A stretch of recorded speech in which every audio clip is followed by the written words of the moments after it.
All right, great. Thank you, everybody, for attending the final talk track here at Secure West Virginia. Pleasure to be here again. I want to thank the conference organizers once again for having me.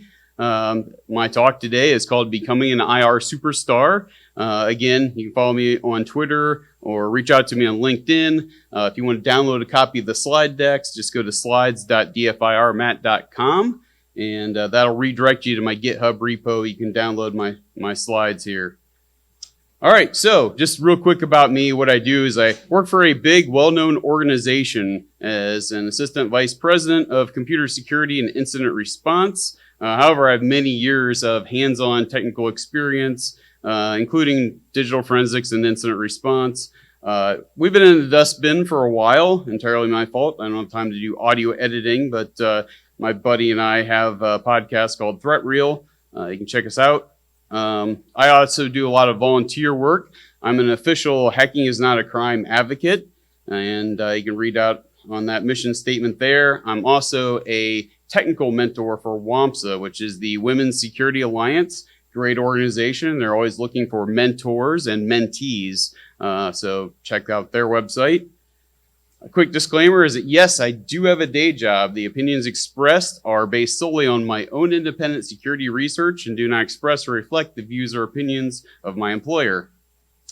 The agenda is we're going to talk about incident response essentials, covering basic technical skills and baseline knowledge required for incident response investigative analysis, and then we'll do Q&A to wrap it up. Why this talk? This talk is inspired by job candidates. I participated in interviewing for level 4 principal security engineer incident response positions, and really finding people ready for that level of, having that level of skill. Finding them for those kind of roles is pretty hard. We see consistently some knowledge and skill gaps, and so the purpose of this talk is to help address that, and really also for anybody that's an aspiring incident response analyst or engineer, just to kind of help them build upon their knowledge and really share some resources where people can go to hone in on those skills. The role in incident response is that incident responders investigate security incidents, events, and alerts to answer those classic who, what, where, why, when, and how questions. And aspiring incident responders really should have a good working knowledge, preferably firsthand, of defensive security, offensive security, and digital forensics. And we're going to touch on all of these throughout the talk. But when IR starts is it typically begins when somebody reports suspicious activity within an enterprise environment.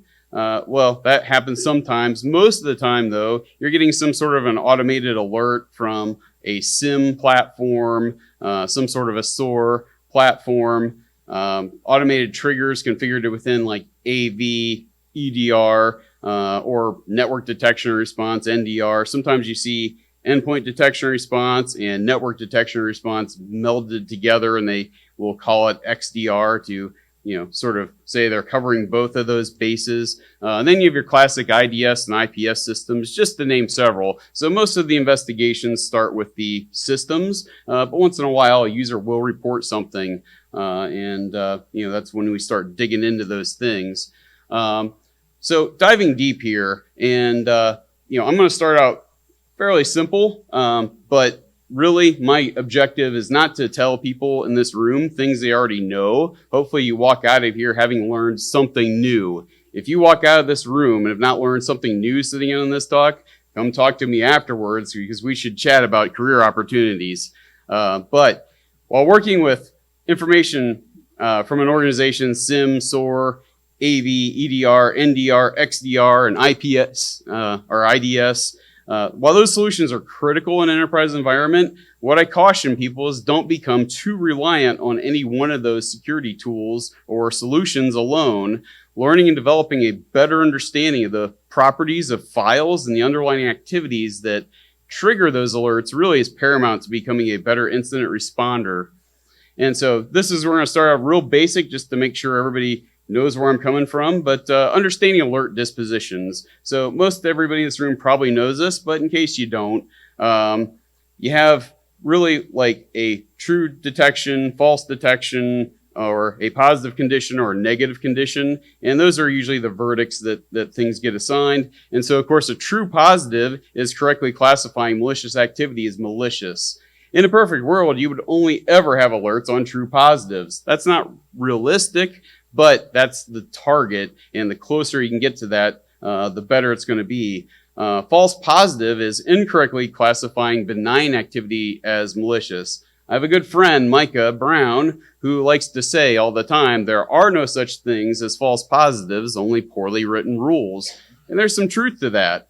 And so false positives are those things that will give you alert fatigue. You want to try to eliminate as many of those in an environment as possible. Again, you can't ever get to that perfect state, but the closer you can get to it, the better it's going to be, the easier everybody's job gets. True negative is correctly classifying benign activity as benign. That's really just the stuff you ignore because it's legitimate. It's business as usual. False negative is probably the worst thing. It's incorrectly classifying malicious activity as benign. That's something that was missed, that was actually going wrong within an environment. So I put together this table just to make sure everybody understands what those dispositions are. And so I want to spend some time talking about OS basics. And so understanding, processes, services, or daemons and their impacts on CPU and memory utilization can be pretty darn important. And so I'm going to talk a bit about Windows and Linux throughout this talk. So within Windows, you of course have the task manager, and you also have the services console. That'll show you what's running on a system. It'll show you services that are started, they're stopped, they're configured, whether they start up automatically or sort of get kicked off on demand. Within Linux, you have the PS command, which will show you what's running on a host. You also have top and htop. If it's available on the host, htop is a little prettier to look at. I like it, but if it's not there, you can always see if top is available. That shows you not just what's running, but it also shows you the things that are eating up the most memory, the things that are eating up the most CPU, because those are things that might be worth digging into a little further when you're doing incident response.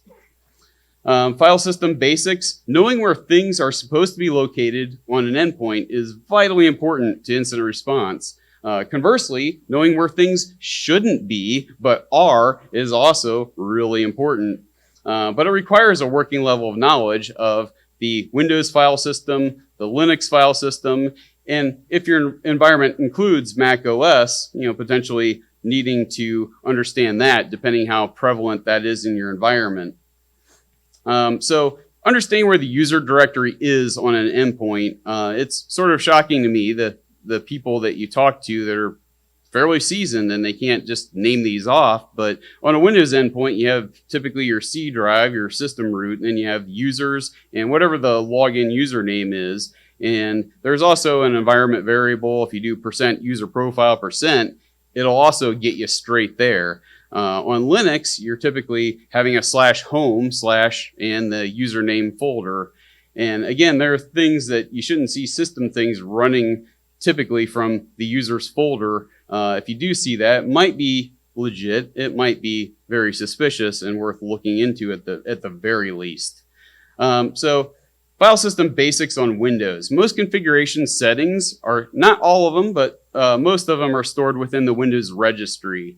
And the registry, when you look at it, it's just one big long list. Realistically, though, the registry is comprised of different hives, different sections that when you fire up regedit, it'll sort of present that as one list. But you have HKey local machine software, HKey local machine system, HKey local machine SAM, which is where the credentials, HKey local machine security, and then HKey users default, HKey current config.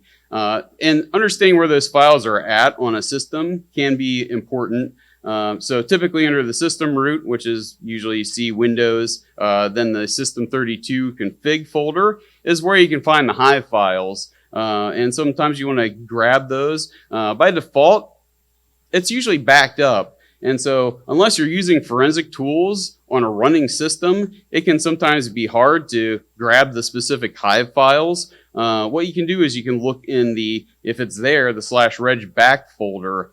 And so oftentimes it's easier to grab things out of the reg back folder and analyze them offline than it is to retrieve them on a live system.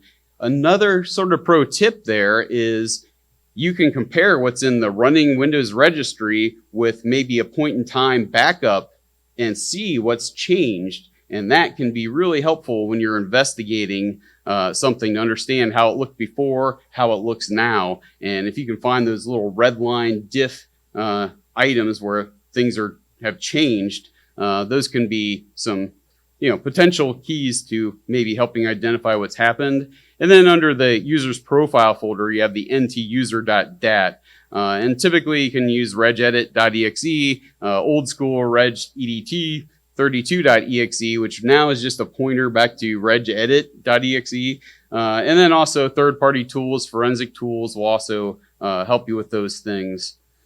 Understanding some file system basics for Linux. Most configuration files are stored under the /etc folder, or subdirectories within /etc directory. Noteworthy files there, and this is nothing in this talk is an all-inclusive list, but passwd basically has all the user accounts, and it's usually a universally readable file. The shadow file, which has really the salt and the hashes, and that's really where the password hashes live on a system. Those are very juicy targets for threat actors. They will often try to get those two files in particular. If they get a hold of the shadow file, they can then attempt to do password cracking, offline password cracking, so you'll never see that stuff in logs. If you're not familiar with the Linux Foundation, they have a file system hierarchy standard, FHS. It's a great reference. It tells you really what directories are on a Linux host and why they exist in those places. So if you don't have a lot of intimate knowledge or familiarity with Linux, peruse that. It'll tell you, again, what directories, why they're there. It can really help you understand what's happening. So I want to talk about logs and PCAPs because really the bedrock of any security investigation begins with the available logs you have and packet capture data. So what about the SIM? Well, SIMs are great. While centralized logging is incredibly important, they aren't perfect. Often due to resource constraints and either bad or missing inputs, SIMs are often only configured to capture specific events or event types. Important details might be tuned out, filtered out, or simply parsed incorrectly. Input sources can become broken. Also, SIMs use a lot of system resources typically, and sometimes you can have automated searches, correlation searches, and they just get skipped because the SIM literally doesn't have enough resources to process everything. So that's why you can't depend 100% on your SIM having everything, even if you think it might. Native logs, understanding where logs exist on various endpoints is really important. Even if you think they're feeding into the SIM, because again, you want to double check those things, or if it's missing from the SIM, you need to know where to retrieve those. So we're going to talk about those for Windows, Linux, also just server logs in general and application logs, and just some little potential gotchas. Windows logs, there are like 4 primary Windows logs that have been around forever. And the base Windows logs are application, security, setup, and system. They exist as, there's a lot more now if they're enabled, but they exist as .evtx files under System32. Usually see Windows System32, WinEVT logs on modern versions of Windows, and they can be opened using the Windows Event Viewer, including some other third-party forensic tools, things like that. But Windows log knowledge, I don't have time because of the breadth of this talk to go into like specific event IDs, but understand that Windows logs things using different event ID numbers, which have different significances. And so there's a link here. And again, if you get the slides, you can have this. These are the particular event IDs that Microsoft says is important. Now Microsoft, they created the OS. If they say these are the important events to monitor, probably worth monitoring. And then also, when you're looking at logon attempts, understand that Windows has different logon types depending on whether it was an interactive logon at the console or somebody's trying to use a remote desktop to log into a system. And so just understanding the different logon type conditions. And again, here's another Microsoft resource that explains what those are. But if nothing else, just know that, different logons have different logon types, and you can always look those up. Linux logs, most of the Linux logs, they exist under the /var/log folder. One quick example is /var/log/syslog. And logs on a Linux host are typically viewable using whatever text editor you want. You can also use the cat command, the more command. I like piping things in the less because then I can search through them. I can arrow through them. Very helpful. And then the head command will give you the first X number of lines of a particular file. Can be important sometimes. The tail command is the opposite of that. It'll give you the last X number of lines, and tail has a nice option, -F, that'll live follow a log file. So you can see what's happening in logs real time on your terminal using tail -F. Really, really helpful. Linux log knowledge. While many Linux logs are they're time-stamped in epoch time. So they are human readable, but it's really just a numeric string that doesn't make a whole lot of sense when you're looking at it. What epoch time means is the Unix operating system came into existence in 1970. So the epoch or birth of Linux is 1970. So really all of those timestamps are in relation to January 1st of 1970. And so while they're human readable, again, not understandable, but you can use various converters. And I'm going to touch on like CyberChef, but there's online ones. There's a lot of different ways to do it. But use those to convert them into a human readable time. Also, when you're looking at timestamps, understand what time zone things are logging in, because it might be local time. It might be, you may have an offset depending on daylight savings, and understand if something's in a different time zone, it might be logging in a different time there. If you're small enough, maybe local time logging makes the most sense. If you're, very specific location, but if you're across the country organization or international, anything you can do in GMT/UTC time is incredibly helpful because then you have one common timestamp. But really, timelining and timestamping activities and understanding those events really is crucial to incident response investigations. So know that you might be looking at this time here, but you need to adjust the number of hours depending where those came from and how things were configured. Server logs, be aware that various server applications might store their own logs independently of the host OS's native logging, and default log paths and names can also be configured so they can be changed on a host potentially. By default, just one example, Windows IIS server logs are typically stored under numbered W3 SVC folders under the C inetpub logs log files. But again, that's configurable. It might be C on one host, well, that might be the D, E, or F drive on a different host, depending how the web server is configured. So again, understanding these things can be changed. It's not necessarily give you one stationary place every time. But that is something that doesn't show up in the event viewer. Those are logs you have to look at independently. Application logs, sort of the same kind of thing. Be aware that various applications might store their own logs independent of the host OS's native logging.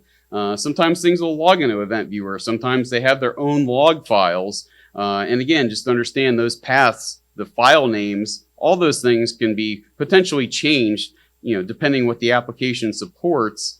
And then you also have situations where some log files might reside on the endpoint itself. Some of them might reside in a central console somewhere else. And sometimes, like for example, antivirus will typically log in both places. You'll have logs on the local endpoint and you'll have logs in the central console. So sometimes both of those conditions are true. Networking basics, I don't have time to dig too deep in here, but just understand the difference between the TCP three-way handshake and UDP connectionless protocols. And those are going to look different when you're looking at them in packets.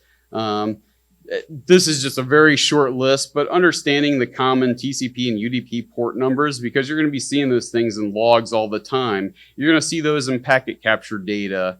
And so, for example, TCP 22 is typically SSH, and a lot of other secure protocols will also leverage that. 80 would be HTTP. HTTPS is going to be 443. 445 if you're looking at NetBIOS in a Windows environment. 3389 is remote desktop protocol, RDP, typically something you would see in a Windows environment. And then just one quick example, UDP 53 is typically DNS traffic. So I don't have time to dig into all of these, but there's a great resource on from Packet Life on the common ports. So highly recommend checking that out and just being familiar again with the most popular ones you're likely to see within an environment. It can kind of help you identify if somebody's port scanning, if they're launching attack, those kind of things. And also what I encourage folks is if you haven't messed around with Nmap, mess around with Nmap and do some port scanning. It'll really help further your knowledge, and you'll start seeing how things get identified from the outside perspective. Incredibly helpful. And networking packets. So being able to analyze network traffic data is really important incident response skill. Learning how to create, save, analyze packet capture files, or PCAPs, is incredibly helpful. And so this is, again, not all-inclusive list, but Wireshark is one I use all the time. T-Shark is basically a terminal version of that. You've got the classic TCP dump that's been around forever, WinDump. There's a whole bunch of other ones. That's just to name a quick few. And I actually have put together a Wireshark workshop. It's a 2-hour workshop. You can basically download as a very small zip file, extract it out. I wrote the lab guide. It's the TXT file inside of there. So if you don't have familiarity with Wireshark, download the lab, and literally the guide will step you through step by step by step, every step of the way. Absolutely free. Just go out there, and again, it's on my GitHub repo, and have at it. Share it with friends if somebody is trying to learn. In an ideal situation, you would always have decrypted packets. That's not always feasible. You may not have that.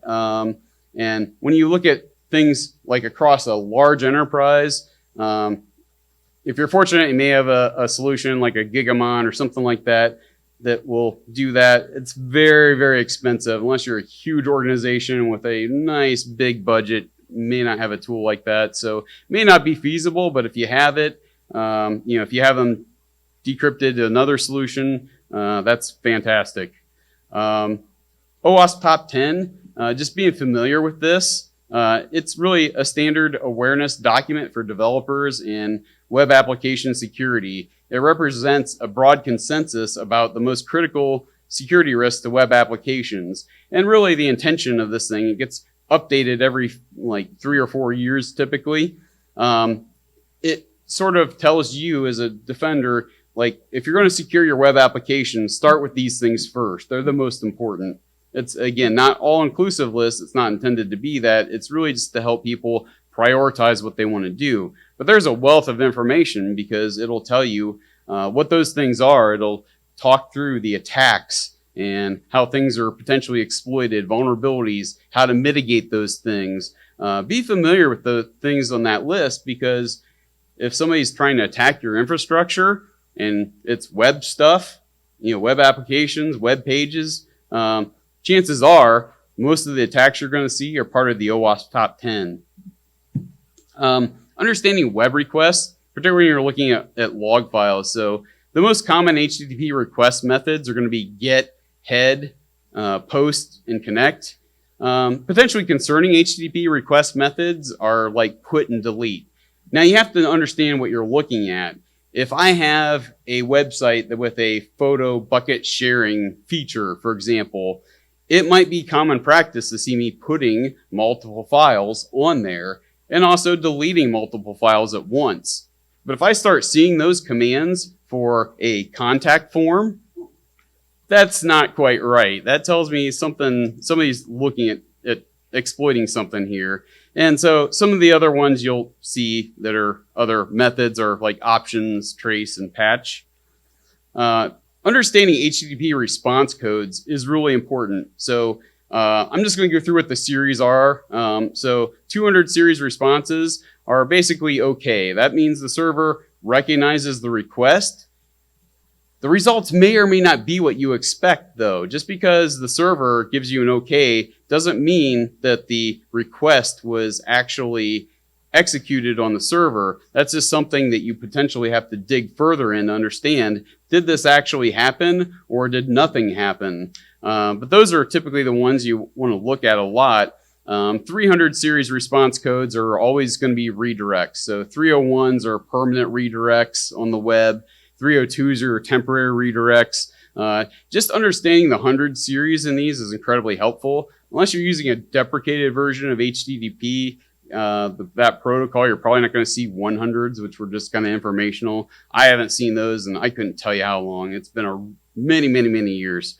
400 series responses are a client error response. So that means that the server gets a request, and it makes no sense. And so like a classic 404 is a not found error, and that's in that 400 series. And there's a number of things that could cause that. It could be somebody basically crawling the website to understand what is on a server, what's potentially attackable.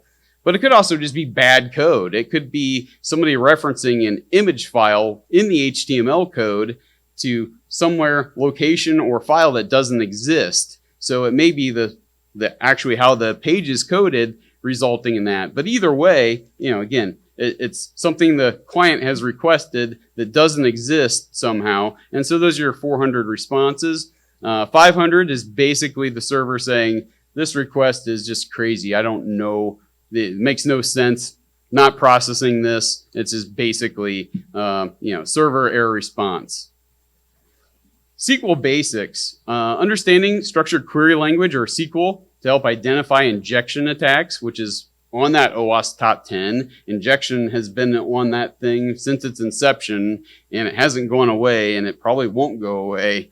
So there's a couple of great free online training courses. These are pretty quick hitting. They're completely free. So check out the SQLcourse.com. They have a beginner course and an advanced course. They're not too long to work through, but if you haven't messed with SQL or messed with it in a really long time, understanding how that works will help you then, when you look at attack traffic, understand what you're looking at and hopefully understand what the attacker is trying to do. So IR skill, data encoding. Learn to recognize and identify the most popular data encoding string traits. So I'm just going to touch on this, dig into this just a little bit. So I take the string hello attendees. It's got a capital H, a space, and an exclamation mark at the end. What I look at with base 64, and I can't really use my pointer here, so I'll just kind of use the pointer. But what you see, it's interesting about this. How I can guess this might be base 64 is it's alphanumeric, but also the alphabet is mixed case. I have uppercase characters, I have lowercase characters, and it seems to span the entire alphabet in addition to the numeric characters.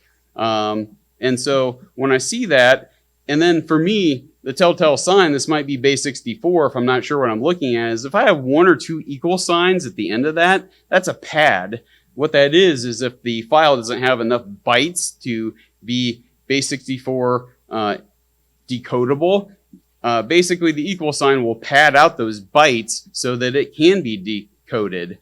And so when I see that, instantly I'm thinking, one or two equal sign at the end, mixed case, alphanumeric, full alphabet, it's a good chance it could be base 64. ROT13 is just we rotation cipher the alphabet. 13 characters. You might be thinking, oh, Matt, that's silly. Believe it or not, Microsoft uses this more than you would think. And I'm going to touch on a specific example with this. But what's interesting with the ROT13 is what you notice is the H in hello attendees is capitalized. So is the first character in our ROT13. Also, the space is still there in both places. And finally, the exclamation mark is there in both places because exclamation mark is not part of the English language, so it doesn't rotate. So if I see something, it's not necessarily human readable, but it has those characteristics, there's a good chance it's some sort of a rotation cipher, and probably the first one I would try. There's other ones, right? Other rotation ciphers, but probably one of the first ones I'm going to try is ROT13 just to see. And then hexadecimal, you see an awful lot, particularly in networking. And so typically you have 2 character pairings. Now these may or may not be prefixed by a 0x, but typically when I see alphanumeric pairings, but the alphabet characters never go beyond the letter F, I'm thinking this is hexadecimal, because hexadecimal is 0 through 9, A through F. So when I don't see G or higher in the alphabet, good chance I'm looking at something that's hexadecimal. And sometimes you even have hexadecimal to ASCII, and you can convert those things. But believe it or not, all 3 of these encoding methods are very commonplace. And so an IR skill, and the talk before was fantastic on talking about bashing into forensics, and he talked a lot about understanding the files, and it was really about figuring out what you're looking at. But understanding those file signatures, magic bytes, magic numbers, file headers, or whatever you want to call them, I've heard them called many different names, is really important because extensions can be renamed. They can be renamed purposely by a threat actor. They could also just be lopped off. And so it might be a multi-stage attack where first it comes in as a .jpg file, but it's really an executable file, and then it gets renamed later and executed. And so I know Dr. Phil touched on this, but so just a couple real quick hitting examples. MZ is a Microsoft executable. When you are looking at a file in a text editor or a hex editor and the ASCII output table, if you see MZ in the first few bytes, probably a Windows executable file. And if you see PK, it's typically some sort of a compressed file. And what I like to tell people is if you see something and it's not human readable, there's a number of options of what you might be looking at. So it could be a binary file. It could be something that's encoded. It could be something that's encrypted, or it could just simply be compressed. And so if you're looking at a big blob of stuff and it's not really human readable, those are just some of the common things it might be. And actually, Dr. Phil referenced Gary Kessler. I've got the link right here to his file signature list. I use this thing all the time. It'll break down not just those 2, but a whole bunch of different file types. And it also will give you end of file markers. So one thing, if you're kind of hunting, it's not perfect, but if you're looking at things that might be steganography, if you look at an end of file marker, in some file formats have that, some don't. But when you have one, if you see a bunch of data after that end of file marker, there might be more than meets the eye. It could even potentially be a steganography situation. So understanding persistence. There's a number of methods for threat actors to ensure persistence in order to greatly reduce the risk of losing access to an endpoint that they've compromised. Some of them are unique to Windows or Linux, and I don't have time to drill into a lot of these, but and I promise this is not the 40,000th talk on the MITRE ATT&CK framework, but check out their link here for understanding persistence, because it breaks these down across the the different OSs. Identifying file execution. Understanding how to know if a file executed on Windows endpoint is important. So just because something has a malware file doesn't mean that malware file ran or that suspicious file ran, but it's important to understand if it's suspicious, did it run? Did it not run? And there's a number of ways you can do that. So a lot of EDR and XDR solutions will actually have that information. They actually monitor for processes that ran on a host. If you have that, great, use it. Also within the registry, remember I talked earlier about ROT13, how Microsoft still uses it? Yeah, they do actually. And here's a Windows registry key, HKey current user, software, Microsoft, Windows, current version, Explorer, user assist. There's a GUID and then this count. That's actually ROT13. encoded. And so if I want to understand, did notepad.exe run, I don't search the Windows registry for notepad.exe. I ROT13 encode that, and then I search for that ROT13 value in the Windows registry. So yeah, I talked earlier, Microsoft uses it. There's one example. There's others, but that's certainly an important one. Also, if you have a memory dump, you can look at shim cache. On Windows host, there's a prefetch folder, which is typically under the Windows directory. There's a prefetch folder. And so when you see these files in prefetch, what happens in Windows when a file is executed is Windows will sort of cache that on the OS so that the next time you launch it, it knows exactly where to go, in the file system, disk, whatever have you, to execute it a little bit faster next time.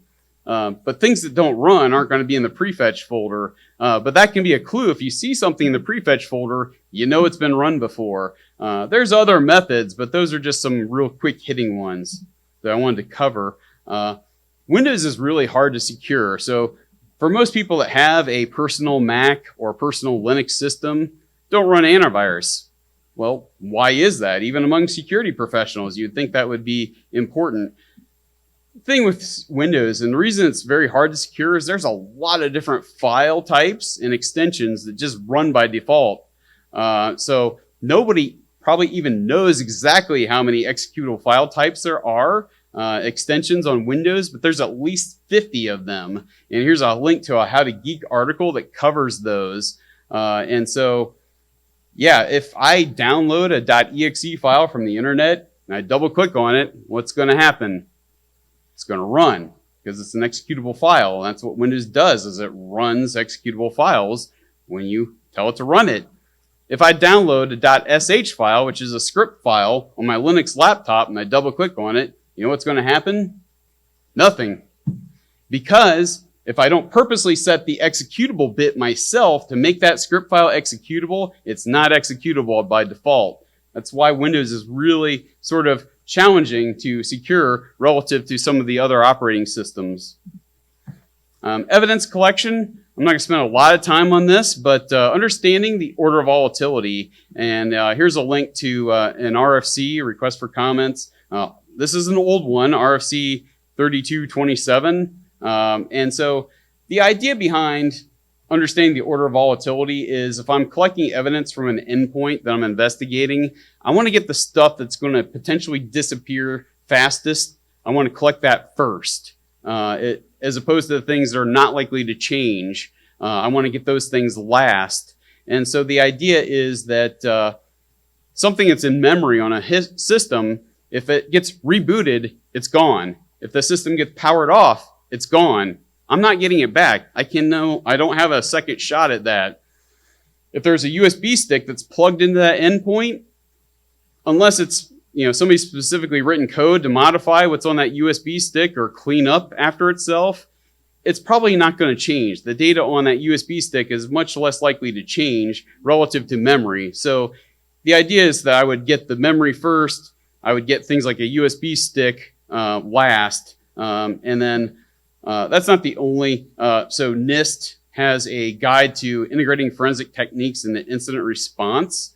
And so they also have a recommended order here, but it's the same idea, right? Get the most volatile data first, the least volatile last.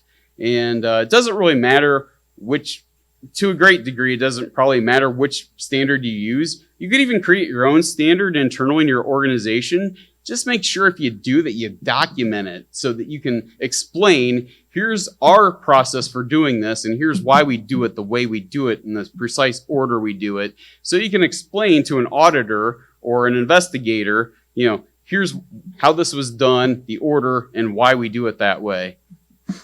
And then some tools for skill building. I mentioned CyberChef earlier. CyberChef is the cyber Swiss Army knife. You can do a lot of cool stuff. A lot of those decoding things I talked about, you can use CyberChef. Converting Linux time, epoch timestamps into human readable time, local time, you can use it with CyberChef. You want to generate a QR code, you can do it in CyberChef. You can do like a million things in CyberChef. And so I actually did create another workshop for CyberChef. Again, about a 2-hour workshop, absolutely free. Just go to workshops.dfirmat.com, download that, and it's just a bunch of lab files. You can either do it online or you can download and run the CyberChef web app locally on your system. It is incredibly powerful. And what it lets you do is it lets you string a bunch of different functions together without coding, and you can do a lot with it quickly. And so I use it a lot. I really like it. It's a great tool. And then incident response and forensic tools. If you're looking for tools to learn, believe it or not, you might be thinking, well, Kali Linux is offensive security predominantly. And yes, it is. But it actually does have some forensic tools, such as autopsy. If you have Kali, try your hand at autopsy and play around with it. It's a great tool. There's also some specific distributions like Remnux, which is primarily for reverse engineering malware. You also have the SANS SIFT workstation that you can also use to investigate files. And you can combine those things, so you can install the SANS SIFT workstation tools in Remnux or vice versa. You can install one to the other, either way. There's also a distribution out there called CSI Linux. It has a lot of cool forensic tools. So you can always check that out as well. That helps you a lot with doing that static analysis. Sometimes though, in order to see dynamic analysis, to understand, okay, I can tell a lot about this by looking at the dynamic properties, but I actually need to see what happens when this is running on a live system. And the only way you can do that a lot of times is to run Windows stuff on a Windows system. So you can use an evaluation version of Windows and install FireEye's Flare VM tools in it. You have to be careful because some malware is actually an evasion technique checking to see if it's an evaluation version of Windows. But the Flare VM tools has a lot of great tools within it, specific for Windows. But again, you can actually look at files and see what happens on a Windows system using that. You just have to be careful to properly sandbox this stuff. So other ways to build skills.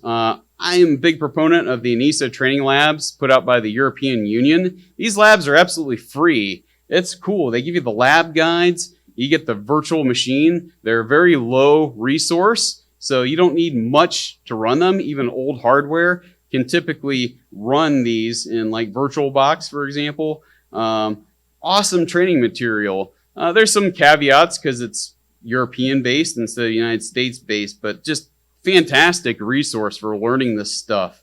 I always encourage people to participate in Capture the Flag or CTF events. I don't think I've done a CTF where I haven't learned something or relearned something I haven't brushed on in ages. It'll really help you up your skills in those things. And then again, just touching on MITRE real quick, just understanding the tactics, the techniques, and procedures in the MITRE ATT&CK framework will help you. And again, that's why I think offensive security stuff is important for incident responders, because understanding what tools somebody's using against your environment, how they work, why they're using those tools, and then also, very importantly, the artifacts they leave behind. It's going to make you a better incident responder. And so really learn those offensive security skills. You can also do like bug bounty hunting stuff and maybe even earn a few extra dollars to hack stuff legally. And all of them, like BugCrowd, HackerOne, and probably Synac. Like there's a whole bunch of them. They have training resources freely available.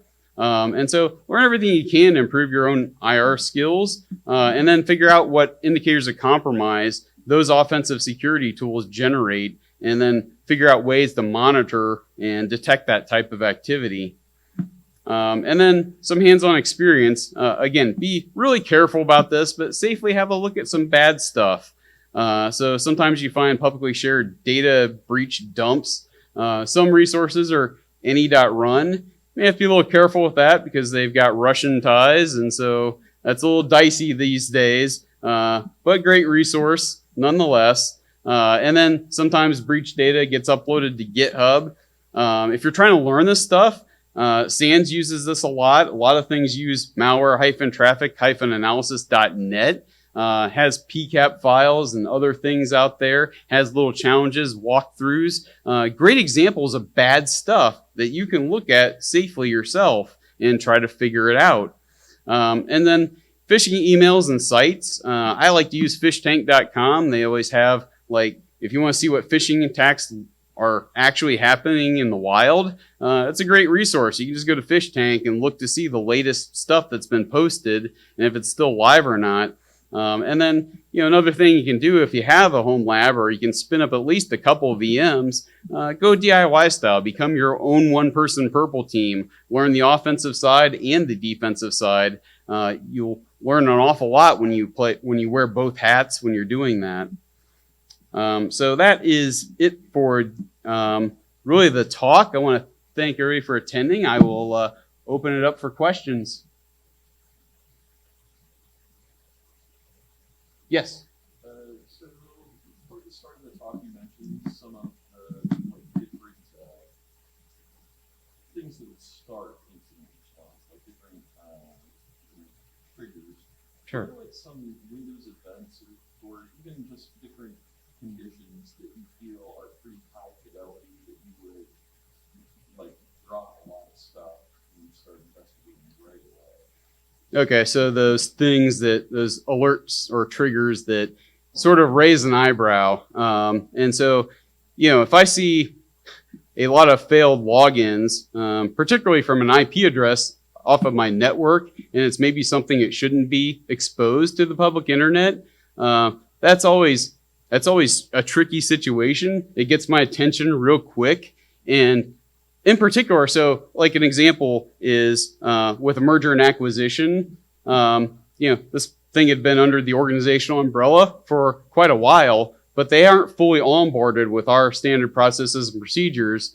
And so when I have an alert that is, and this is something in the cloud, but when we have a guard duty alert that's saying, hey, this thing is talking to a known Russian crypto mining IP address, and we talked to the developers and, these hosts aren't internet accessible. Really? I would like to know then how this thing is phoning home back to Mother Russia when it's not internet accessible. And so the funny thing is, because they had some weird memory leak situation, like they basically have their infrastructure auto tear down and rebuild from scratch. So we were kind of stuck because we didn't have what we needed to. Yeah, we didn't have those artifacts and they were lost. But sure enough, it happened again. And, again, it's like one of these things like, well, okay, so explain this to me. If this thing is not directly internet accessible, how this happened. And then what we find is, lo and behold, I guess there is a load balancer in front of these things. And so it's distributing them.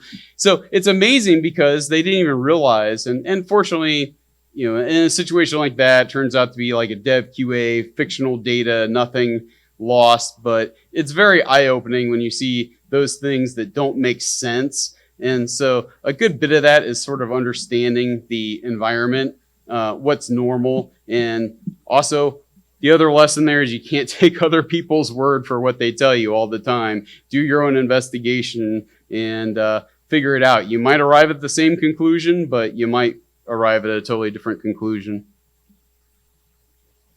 Anybody else? All right, well, that's going to conclude for me. This talk was a part of our 2022 Secure West Virginia Lucky 13 conference. If you would like more information about this talk or our speaker, check the description below. And if you enjoyed the content, consider liking and sharing this video. For more information on Secure West Virginia, or you want to stay updated with the latest upcoming events, follow us on Twitter at SecureWVCon or visit our website securewv.org. We would also like to thank our 2022 sponsors for being a huge part of Lucky 13's success.